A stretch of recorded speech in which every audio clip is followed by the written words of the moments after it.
ഓം നമോ ഭഗവതേ വാസുദേവായ. ഓം നമോ ഭഗവതേ വാസുദേവായ. ഓം നമോ ഭഗവതേ വാസുദേവായ. ശ്രീമദ്ഭാഗവതം ദ്വാദശസ്കന്ധം 2-ാം അധ്യായം. അപ്പോൾ നമ്മൾ ഇന്നലെ 26-ാം ശ്ലോകത്തിലാണ് നിർത്തിയതല്ലേ. പരീക്ഷിത്ത് മഹാരാജാവ് അദ്ദേഹത്തിൻ്റെ കാലം മുതൽ ചന്ദ്രവംശം എത്ര കാലം നിലനിൽക്കുന്ന ഉള്ളൊരു അഭിപ്രായം ചോദ്യം ചോദിച്ചിട്ടുണ്ടായിരുന്നേ. അദ്ദേഹത്തിനൊന്നും അറിയാൻ മോഹമുണ്ടായിരുന്നു. ആ മോഹം അറിഞ്ഞിട്ട് പറയുക, അങ്ങേ പരീക്ഷിത് രാജാവെ, അങ്ങയുടെ ജനനം മുതൽക്ക് നന്ദൻ്റെ അഭിഷേകം വരെയുള്ള കാലം 1115 വർഷം. അത്രത്തോളം കാലം ചന്ദ്രവംശം അങ്ങോട്ട് നിലനിൽക്കും. അവിടെയാണ് നമ്മൾ ഇന്നലെ നിർത്തിയത്.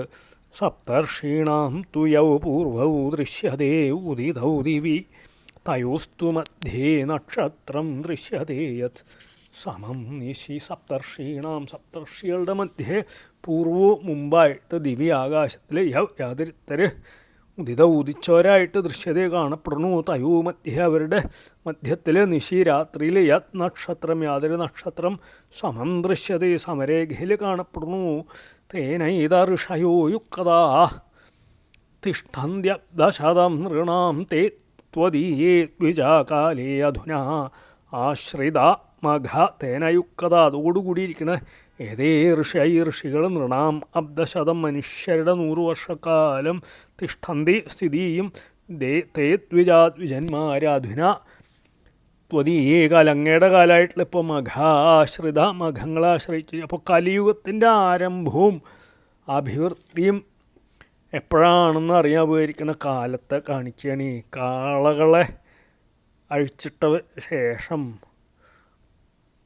നിലത്ത് വെച്ചേക്കണ ഒരു വണ്ടിയുടെ, അല്ലേ, കാളെ അഴിച്ചിട്ട കാളവണ്ടി നിലത്ത് വയ്ക്കില്ലേ, ആ കാളെ പൂട്ടണ അതിൻ്റെ നോകം, ആ നിലത്ത് വെച്ചേക്കണ വണ്ടിയുടെ ആകൃതിയിൽ കാണപ്പെടുന്ന 7 നക്ഷത്രങ്ങളുടെ നിരയാണ് സപ്തർഷി മണ്ഡലം, അല്ലേ.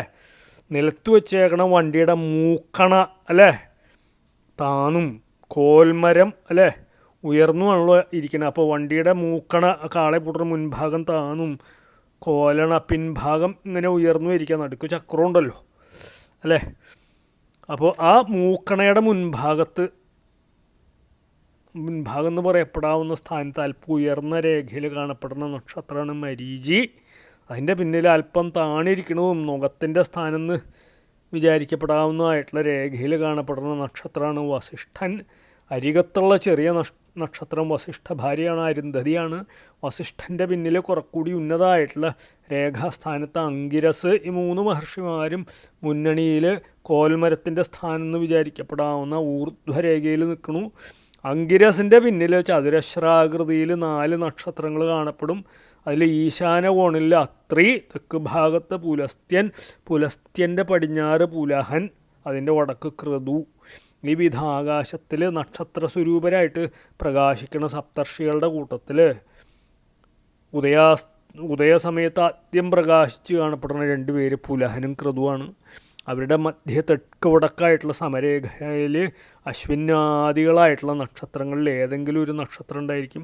അപ്പോൾ ഈ സപ്തർഷികൾ ഏതെങ്കിലും ഒരു നക്ഷത്രത്തിലാണ് ഉദിക്കുക, അല്ലേ. അപ്പോൾ ഗ്രഹങ്ങളുടെ പോലെ, അല്ലേ, അവരും നക്ഷത്രത്തെ ആശ്രയിച്ചാണ് ഇങ്ങനെ സഞ്ചരിക്കുക. ആ നക്ഷത്രത്തോട് യോജിച്ച ഋഷികൾ അതേ നിലയിൽ തന്നെ മനുഷ്യരുടെ. അപ്പോൾ ഒരു നക്ഷത്രത്തിൽ സപ്തർഷിമാർ 100 മനുഷ്യരുടെ 100 വർഷമാണ് നിൽക്കുക. 100 വർഷം കഴിഞ്ഞാൽ അവർ നക്ഷത്രം മാറും. അപ്പോൾ ആ സ്ഥാനത്ത് വേറെ അടുത്ത നക്ഷത്രം കാണും. അപ്പോൾ പറയാം ഈ സ്ഥാനത്ത് കാണപ്പെടുന്ന നക്ഷത്രം. അപ്പോൾ മകൻ നക്ഷത്രത്തിലാണ് അപ്പോൾ സപ്തർഷിമാർ നിന്നിരുന്നത്. അപ്പോൾ മകൻ നക്ഷത്രത്തിൽ സപ്തർഷിമാർ നിന്ന കാലമാണ് കലികാലാരംഭ സമയം എന്ന് സൂചിപ്പിച്ചേക്കണു. വിഷ്ണു ഭഗവതു ഭാനു കൃഷ്ണാഖ്യൂസൗ ദിവം ഗതാ തഥാ അവിശത് കലിർലോകം പാപേയദ്രമതേ ജനാഹ. ഭഗവതാ വിഷ്ണു, ഭഗവാനായിട്ടുള്ള വിഷ്ണുവിൻ്റെ ഭാനു പ്രകാശസ്വരൂപമായിട്ടുള്ള കൃഷ്ണാഖ്യാസൗ, കൃഷ്ണന് പേരായിട്ടുള്ള ഇവൻ യഥാ ദിവം ഗത, ഇപ്പോൾ സ്വർഗത്തെ പ്രാപിച്ചു, തഥാ അപ്പോൾ കലി ലോകം, ആ ലോകത്തെ പ്രവേശിച്ചു. യാതൊന്നിൽ ജനം പാവേ പാപത്തിൽ രമതേ രമിക്കുന്നു. ഭഗവാനായിട്ടുള്ള ശ്രീവിഷ്ണുവിൻ്റെ ശ്രീകൃഷ്ണൻ്റെ പ്രകാശാത്മകമായിട്ടുള്ള ശ്രീകൃഷ്ണൻ എന്ന് പേരോടുകൂടിയ സ്വരൂപം എപ്പോൾ സ്വർഗം പ്രാപിച്ചു, ഭഗവത് ലോകം പ്രാപിച്ചു, സ്വർഗം എന്ന് ഉദ്ദേശിക്കുന്ന അത്രയേ ഉള്ളൂ. അപ്പോൾ കലിയെ ഈ ലോകത്തിൽ പ്രവേശിച്ചു. അപ്പോൾ കലിപ്രവേശം അറിയാനുള്ള ലക്ഷണം എന്താണെന്ന് വെച്ചാൽ ആ കാലത്ത് ജനങ്ങളുടെ മനസ്സ് പാപകർമ്മത്തിലായിരിക്കും താല്പര്യം രമിക്കുക. യാവത് സപാദപത്മാഭ്യാം സ്പൃശന്നാസ്തേ രമാപദീ താവത് കലിർവൈ പൃഥിവീം പരാക്രാന്തും ന ചാശകത് സ രമാപതി. ആ ലക്ഷ്മീകാന്തൻ പാദപത്മാഭ്യം താമരപ്പൂലുള്ള പാത്രപാദങ്ങളെ കൊണ്ട് സ്പൃശൻ യാവത് ആസ്തേ സ്പർശിക്കണവനായിട്ട് ഏതുവരെ ഇരുന്നു താവത് കലി അതുവരെ കലി പൃഥ്വിയും ഭൂമിയെ പരാക്രാന്തും ആക്രമിക്കാനായിട്ടുണ്ട്. ന അശക്കത്ത് ശക്തനായില്ല. അപ്പോൾ സപ്തർഷികൾ മകൻ നക്ഷത്രത്തോട് ചേർന്ന് സഞ്ചരിക്കുന്ന കാലത്ത് കലി ആരംഭിച്ചെങ്കിലും ശ്രീപതിയായിട്ടുള്ള ശ്രീകൃഷ്ണ ഭഗവാൻ എത്ര കാലം ആ ഭഗവാന്റെ തൃപ്പാദ പത്മം ഈ ഭൂമിദേവിയെ സ്പർശിച്ചുകൊണ്ട് ഈ ഭൂമിയിൽ വസിച്ചോ അത്രയും കാലം കലിക്ക് ഭൂമിയിൽ വസിക്കുന്ന ജനങ്ങളുടെ നേരെ തൻ്റെ ശക്തി പ്രകടിപ്പിക്കാൻ സാധിച്ചില്ല.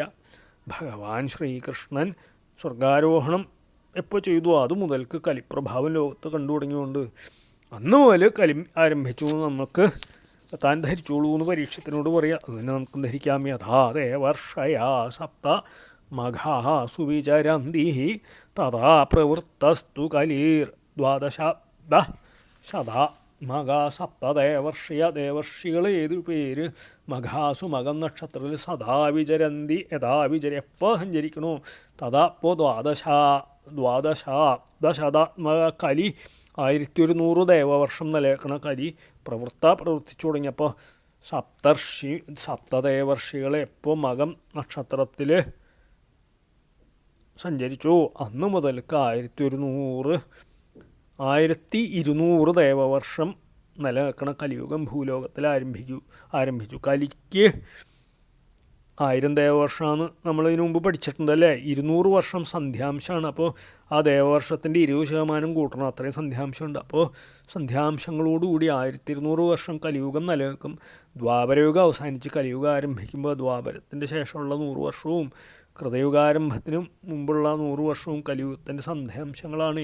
ഈ 200 വർഷവും ചേർത്ത് 1200 ദേവവർഷം കലിപ്രഭാവം നിലനിൽക്കുന്നു സാരം. യഥാ മഘഭ്യോ യാസ്യന്തി പൂർവാഷാഢാം മഹർഷയ തഥാനന്ദാത് പ്രഭൃത്യേഷ കലിർവൃദ്ധിം ഗമിഷ്യതി. മഘാഭ്യമകത്തിന്ന് പൂർവാഷാഢാം പൂരാടത്തിൽ മഹർഷിമാർ യഥാ യാസ്യന്തി എപ്പോൾ പൂരാടത്തിലേക്ക് തഥാ നന്ദാത് പ്രഭൃതി അപ്പോൾ നന്ദം മുതൽക്ക് ഏഷ കലി വൃദ്ധിയെ ഗമിഷ്യതി പ്രാപിക്കും. സപ്തർഷികൾ മകം നക്ഷത്രത്തിൽ നിന്ന് മൂലം അല്ലെ മകം അതിലും മകം പൂരം ഉത്രം അത്രം അങ്ങനെ പകർന്ന് പൂരാടം നക്ഷത്രത്തിൽ ചെന്ന് ചേരുന്ന കാലേ പ്രദ്യോതൻ്റെ കാലം മുതൽക്ക് തുടങ്ങിയ കലിയുടെ വൃദ്ധി ആ മൂർധന്യാവസ്ഥ നന്ദൻ്റെ കാലം മുതൽ അത്യന്തം മൂർധന്യാവസ്ഥ അഭിവൃദ്ധിയെ കലി പ്രാപിക്കുന്നു പറയാം. യസ്മിൻ കൃഷ്ണു ദിവം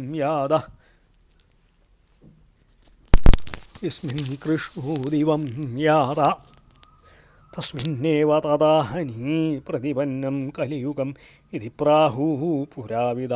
യസ്മിൻ അഹനി യാതൊരഹസിൽ കൃഷ്ണദിവം യാത കൃഷ്ണൻ സ്വർഗത്തെ പ്രാപിച്ചു. തസ്മിൻ അഹനി തഥാ ദിവസം അക്ഷണത്തിൽ കലിയുഗം പ്രതിപന്നം കലിയുഗം സ്വപ്രവൃത്തിക്ക് സമർത്ഥായെന്ന് പുരാവിധ പഴയ വിദ്വാന്മാർ പറയുന്നത്. ഇപ്പോൾ കലിയുടെ ലക്ഷണം കണ്ടു തുടങ്ങി അപ്പോൾ മുതൽക്ക് കലി ആരംഭിച്ചു എന്ന് വിചാരിക്കണമല്ലേ നല്ലത്.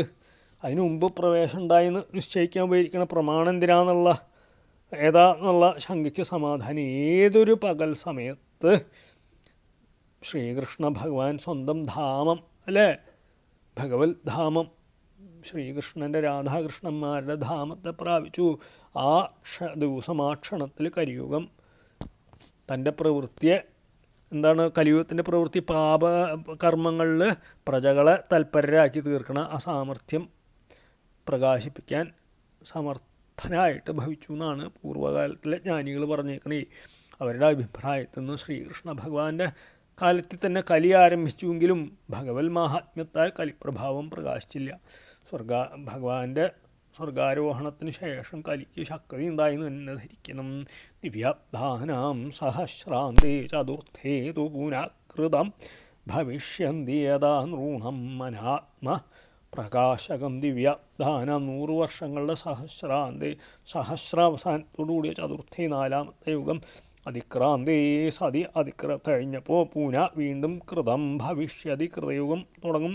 നൃണാം മനുഷ്യരുടെ മനസ്സാത്മപ്രകാശകവും ആത്മാവിനെ പ്രകാശിപ്പിക്കുന്നതായിട്ട് ഭവിക്കും. അപ്പോൾ 1000 ദേവർഷാവണ കാലാവധിയോട് കൂടിയ 4ാമത്തെ കലിയുഗം കഴിയുമ്പോൾ പിന്നെ കൃതയുഗം തുടങ്ങും. അപ്പോൾ ജനങ്ങളുടെ മനസ്സിന് ആത്മാവിന് പ്രകാശം ഉണ്ടായി വരും. ഈ 1200 വർഷം എന്ന് പറഞ്ഞ സന്ധ്യാംശങ്ങളോടുകൂടിയും ഇവിടെ 1000 എന്ന് പറഞ്ഞ് സന്ധ്യാംശം കണക്കാക്കാണ്ടുമാണ് നമുക്ക് മനസ്സിലാക്കാം കേട്ടോ. ഇത്യേഷമാനവോ വംശു യഥാസംഖ്യായതേ ഭുവി തഥാ വിക്ഷുദ്ര വിപ്രാണാം തഥാ താസ്താജ്ഞേയാ യുഗേ യുഗേ ഇതി ഏഷമാനവാ വംശ. ഇപ്രകാരം മനുവംശം ഭൂമിയിൽ യഥാസംഖ്യായത് ഏതുവിധം പറയപ്പെടുന്നു തഥാ അതേവിധം വിക്ഷുദ്ര വിപ്രാണ വൈശ്യശൂദ്ര ബ്രാഹ്മണരുടെയും താതാതഥാവസ്ഥകൾ യുഗേ യുഗേ യുഗം തോറും അറിയപ്പെടാൻ യോഗ്യമാണ്. അപ്പോൾ മനുവംശ രാജാക്കന്മാരുടെ ക്ഷത്രിയരുടെ ഈ ഈ എന്താണ് അധപ്പതനം അല്ലേ, ഉച്ചനീചാവസ്ഥകളെ ഓരോ യുഗത്തിലും അല്ലേ ഏത് വിധാനം നമ്മൾ മനസ്സിലാക്കിയില്ലേ. ഏത് യുഗത്തിലാണ് അധപ്പതിക്കണം, ഏത് യുഗത്തിലാണ് അവർ മുകളിലേക്ക് പോവുക. അതുപോലെ തന്നെ മറ്റുള്ള വർണ്ണങ്ങളായിട്ടുള്ള വൈശ്യർക്കും ശൂദ്രർക്കും ബ്രാഹ്മണർക്കും ഉച്ചനീചാവസ്ഥകൾ ഈ അതാത് യുഗങ്ങളിൽ ഉണ്ടെന്ന് നമ്മൾ അറിഞ്ഞോളണം. എല്ലാ യുഗത്തിലും സദസത് വിചാരങ്ങൾ, സത്തും അസത്തായിട്ടുള്ള വിചാരങ്ങളും പ്രവൃത്തികളും അവയനുസരിച്ച് വരുന്ന എല്ലാവരെയും ഒരുപോലെ. അപ്പോൾ എല്ലാ യുഗത്തിലും ക്ഷത്രിയർക്ക് മാത്രമല്ല മറ്റുള്ള വർണ്ണങ്ങളിലുള്ളവർക്കും നല്ല വിചാരവും ചീത്ത വിചാരവും ആ പ്രവൃത്തികളും ഒരുപോലെ ബാധിക്കുന്ന സാരം. ഏതേഷാം നാമലിംഗാനാം പൂരുഷാണാം മഹാത്മനാം കഥാമാത്രാവശിഷ്ടാനാം കീർത്തിരേവ സ്ഥിതാ ഭുവി. നാമലിംഗാനാം നാമങ്ങളാവണ അടയാളത്തോടും മഹത്തായിട്ടുള്ള ആത്മാവോടും കഥമാത്രാവശിഷ്ടാനാം കഥമാത്ര അവശേഷിച്ചിരിക്കണം. ഏതേഷാം പൂരുഷാണാം ഈ പുരുഷന്മാരെ കീർത്തി തന്നെ ഭുവി സ്ഥിതവും ഭൂമിയിൽ സ്ഥിതമായി. ഈ ചരിത്രത്തിൻ്റെ ശ്രവണകീർത്തനങ്ങളുടെ ഫലമായിട്ട് വിഷയവൈരാഗ്യവും സദാചാരനിഷ്ഠയുണ്ടാവും സൂചിപ്പിക്കണേ. ഇപ്രകാരം മനുവംശത്തിൽ മഹാത്മാക്കളായിട്ടുള്ള രാജാക്കന്മാരുണ്ടാവും. അവരുടെ നാമധേയങ്ങളും അല്ലേ ഉണ്ടായിരുന്നു എന്ന് അറിയണേനുള്ള ഒരു ലക്ഷണം പറയുകയാണ്. അവരുടെ ചരിത്രവും നാമധേയങ്ങളും അവരുടെ അതിൽ നിന്നുണ്ടായ കീർത്തി മാത്രമേ ഭൂമിയിൽ അവശേഷിക്കുള്ളൂ, ഇപ്പോൾ കാണുള്ളൂ. അവരുടെ ശരീരമോ പുത്രപുത്രന്മാരോ ഗൃഹാദികളൊന്നും കാണപ്പെടില്ല. എല്ലാം നശിച്ചു. അതെല്ലാം കാലം കൊണ്ട് നശിക്കണതല്ലേ. അപ്പോൾ നാശരഹിതമായിട്ടുള്ള സൽകീർത്തി കൊണ്ട് അവരവരുടെ പേരിനെ ലോകത്തിൽ നിലനിർത്താൻ തക്കവിധം ഔദാര്യപൂർവം പ്രവർത്തിക്കേണ്ടതാണ് സർവരും സാരം. ദേവാഭി ശാന്തനൂർ ഭ്രാത മരു ഇക്ഷ്വാകുവംശജാ കലാപഗ്രാമാസാദേ മഹായോഗബലാൻവിതൗ. ശന്തനുവിൻ്റെ ഭ്രാത ദേവാഭി സഹോദരനായിട്ടുള്ള ദേവാഭി ഇക്ഷ്വാകുവംശജ മരൂച.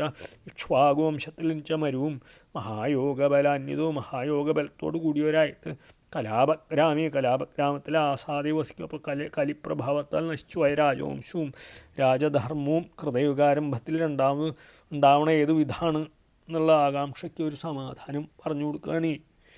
ശന്തനു മഹാരാജാവിൻ്റെ സഹോദരനും ചന്ദ്രവംശജാതനായിട്ടുള്ള ദേവാഭിയും ഇക്ഷ്വാകു വംശജാതനും സൂര്യവംശത്തിൻ്റെ മൂലഭൂതവനായിട്ടുള്ള മരുവും ഋഷിമാരായിട്ട് മഹായോഗബലത്തോടുകൂടി ബദര്യാശ്രമ സമീപത്തുള്ള യോഗികളുടെ വാസസ്ഥാനമായിട്ടുള്ള കലാപഗ്രാമത്തിൽ ഇപ്പോഴും വസിക്കുന്നുണ്ട്. താവിഹ്യൈത്യകലേരന്തേ വാസുദേവാനു ശിക്ഷിതൗ വർണ്ണാശ്രമയുധം ധർമ്മം പൂർവവത് പ്രധയിഷ്യത. കലേ അന്തേ കലിയുടെ അവസാനത്തൗ അവർ വാസുദേവാനുശിക്ഷിതൗ വാസുദേവനാൽ അനുശാസിക്കപ്പെട്ട് ഭഗവാന്റെ ആജ്ഞ കേട്ടിട്ട് ഇഹ എത്തി ഇവിടെ വന്ന് വർണ്ണാശ്രമയുധം ധർമ്മം വർണ്ണാശ്രമസഹിതമായിട്ടുള്ള ധർമ്മത്തെ പൂർവ്വവിത് പഴയ പോലെ പ്രസിദ്ധി വരുത്തും. ഇപ്പോൾ കലിയുഗാവസാനത്തിൽ കൃതയുഗാരംഭത്തിൽ ഭഗവാൻ ശ്രീ വാസുദേവൻ ശ്രീകൃഷ്ണൻ ഉപദേശിച്ച് കഴിയുമ്പോഴേ ഈ രണ്ട് ഋഷിമാരും ലോകത്ത് വന്നിട്ട് വർണ്ണാശ്രമയുക്തമായിട്ടുള്ള ധർമ്മത്തെ ആശ്രമധർമ്മങ്ങളെ പഴയ രീതി അനുസരിച്ച് ലോകത്ത് നടപ്പാക്കും. പൂർവ്വരീതി അനുസരിച്ച് കൃതം ത്രേതാദ്വാപരം ച കലിശ്ചേതി ചതുർയുഗം അനേന ക്രമയോഗേന ഭുവി പ്രാണിഷു വർത്തതേ. അനേന ക്രമയോഗേന ഈ ക്രമം അനുസരിച്ച് ഭൂമിയിൽ പ്രാണികളിൽ വർത്തതേ വർത്തിക്കുന്നു. കൃതം ത്രേതാദ്വാപരം കലി 4 യുഗവും ഈ ക്രമത്തിൽ ഭൂലോകത്തിൽ പ്രാണികളെ ധർമ്മത്തിലും അധർമ്മത്തിലും പ്രവർത്തിച്ച് തുടർച്ചയായിട്ട് ഇങ്ങനെ നടന്നുകൊണ്ടിരിക്കും. രാജന്നേ ധീമയ പ്രോക്ത നരദേവാ തഥാ പരേ ഭൂമോ മമത്വം കൃത്വാന്തി ഹിത്വേമാം നിധനം ഗതാ. രാജൻ്റെ രാജാവേ മയ എന്നാൽ പ്രോക്ത പറയപ്പെട്ട ഏതേ നരദേവി രാജാക്കന്മാരും തഥാ പരപ്രകാര അപരന്മാരും ഭൂമിയിൽ മമത്വം കൃത്വ മമത്വം ഭാവിച്ചിട്ട് അന്തേ അവസാനം ഇമാം ഹിത്വ ഇതിനുപേക്ഷിച്ച് നിധനം കഥ മരണം പ്രാപിച്ചു. ഈ കഥ കേൾക്കണോർ കൂടി വിഷയവൈരാഗ്യം ഉണ്ടാവണമെന്നുള്ള അഭിപ്രായത്തോടുകൂടി പരീക്ഷിത് രാജാവിനോട് പറയാണ് ഭഗവാൻ ശുഗനെ, രാജാവേ ഞാൻ ഈ പറഞ്ഞെന്ന എന്നാൽ പറയപ്പെട്ട ഈ രാജാക്കന്മാരും മറ്റുള്ളവരും